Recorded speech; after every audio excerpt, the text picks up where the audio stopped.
പക്ഷെ ഇന്ന് ഇന്ത്യയിൽ പ്രിവെയിൽ ചെയ്തിരിക്കുന്ന നിയമ സംഹിത അനുസരിച്ച് ഇപ്പോൾ ഞാൻ ഒരൊറ്റ ഉദാഹരണം പറയാം. ഇപ്പോൾ സജി ചെറിയാൻ രാജിവെച്ചു.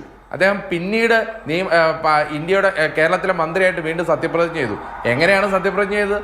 വീണ്ടും ഈ ഭരണഘടനയോട് നിർവ്യാജമായ കൂറും വിശ്വസ്തതയും പുലർത്തുമെന്ന് പറഞ്ഞുകൊണ്ടാണ് വീണ്ടും സത്യപ്രതിജ്ഞ ചെയ്തത്. അദ്ദേഹത്തിന് ഐഡിയോളജിക്കൽ ക്ലാരിറ്റി ആണ് എന്നുള്ള നിങ്ങളുടെ വാദം ശരിവെക്കുകയാണ്. അങ്ങനെയാണെങ്കിൽ പിന്നെ അദ്ദേഹം എന്തിനാണ് ഈ ഭരണഘടനയിൽ തൊട്ട് സത്യം ചെയ്യുന്നത്? എന്തിനാണ് ഈ ആളുകളെ, നാട്ടുകാരെ പറ്റിക്കുന്നതെന്നാണ്? ഈ നാട്ടുകാരെല്ലാവരും ഭരണഘടനയിൽ വിശ്വസിക്കുന്നുണ്ട്. അതിനനുസൃതമായി ഈ രാജ്യത്തൊരു നിയമസംഹിതയുണ്ട്. ആ നിയമസംഹിതയിൽ വിശ്വസിച്ചുകൊണ്ട് ഞാൻ മന്ത്രിയായിരിക്കാമെന്ന് പറഞ്ഞ് വീണ്ടും സത്യപ്രതിജ്ഞ ചെയ്തിട്ട് വീണ്ടും അദ്ദേഹം നിയമവിരുദ്ധമായ പ്രവർത്തനം നടത്തിയാൽ അദ്ദേഹത്തിന് എങ്ങനെ നമുക്ക് മന്ത്രിയായിട്ടും MLA ആയിട്ടും തുടരാൻ സാധിക്കും അഭിലാഷ്? അതാണ് ഇവിടുത്തെ പ്രശ്നം. അതുകൊണ്ട് തന്നെ ഒരു സംശയവും വേണ്ട, ഇത് കേരളത്തിൽ കുറെ കാലമായി കമ്മ്യൂണിസ്റ്റ് പാർട്ടി നടത്തി വരുന്നതാണ്. കേരളത്തിലെ പോലീസിനെതിരെ കൂടിയുള്ള അടിയാണിത്.